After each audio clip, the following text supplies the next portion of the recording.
வேண்டா வெறுப்பாக தான் கல்யாணம் பண்ணி கொடுக்குறாங்க. கல்யாணம் பண்ணி கொடுத்த பிறகு இந்த நிக்கியும் அவருடைய அக்காவும் சேர்ந்து ஒரு பியூட்டி பார்லர் ஒன்று ஆரம்பிக்கிறாங்க. என்ன ஊர்னா கிரேட்டர் நொய்டா. இந்த கிரேட்டர் நொய்டாவில் ஒரு பியூட்டி பார்லர் ஆரம்பிக்கிறாங்க. அந்த பியூட்டி பார்லர் பிரமாதமாக ஓடிக்கிட்டு இருக்கு. நிக்கி சோஷியல் மீடியாவில் மிக ஆளுமையாக உள்ள ஒரு பெண் ரீல்ஸ்லாம் பார்த்தீங்கன்னா அவ்வளோ அளவில் வைரல் ஆகும். எது போட்டாலும் ட்ரெண்டிங்கில் போகும். இது சொல்லவே தேவையில்ல. இந்த பியூட்டி பார்லரும் ஃபேமஸ் ஆகுது. இவங்களுடைய அந்த சோஷியல் மீடியாவில் போடக்கூடிய ரீல்ஸும் பிரபலம் ஆகுது. உத்தரப்பிரதேசத்தில் யார் இந்த ரீல்ஸ் பிரபலங்களில் யார் அப்படின்ற தெரியல அளவுக்கு வந்தது. மற்றபடி எந்த ஆபாசமான ரீல்ஸ்லாம் கிடையாது. சாதாரணமாக அவங்க போடுற ஒரு விஷயம்.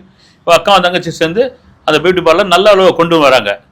மனிதனுடைய இயல்பான ஒரு குணம் இருக்கு. அது ஆண் வர்க்கத்திற்கான குணம் என்னன்னா, இந்த பெண்கள் தன்னை மீறி எதையும் செஞ்சிடக்கூடாது. தன்னை மீறி ஒரு படி அதிகமாக எல்லா ஆண்களையும் சொல்ல, பெரும்பான்மையான ஆண்களுக்கு காலகாலமாக இருக்குது. அதனால தான் பார்த்தீங்கன்னா இந்த தேசத்தில் உடன்கட்டை ஏறுதல்ன்ற ஒரு கொடுமையான ஒரு விஷயம். அதையெல்லாம் தகர்த்து எறிந்தவர்கள் தான் நம்முடைய விடுதலை போராட்ட தியாகிகள். அவங்களாம் தூக்கி எறிஞ்சதெல்லாம் இந்த பழமையெல்லாம் வெள்ளைக்காரனே பார்த்த என்னையா இதெல்லாம் கொடுமையான ஒரு விஷயம். எங்கேயா இருக்கிறீங்க நீங்களாம் அப்படின்னு நம்மள காரி துப்பாத குறையா அசிங்கப்படுத்திட்டு போனோம். அதெல்லாம் எடுத்துட்டா வெள்ளைக்காரனா அதுக்கு பெரிய பங்கு உண்டு. தூக்கியான்ட்டான் அதெல்லாம்.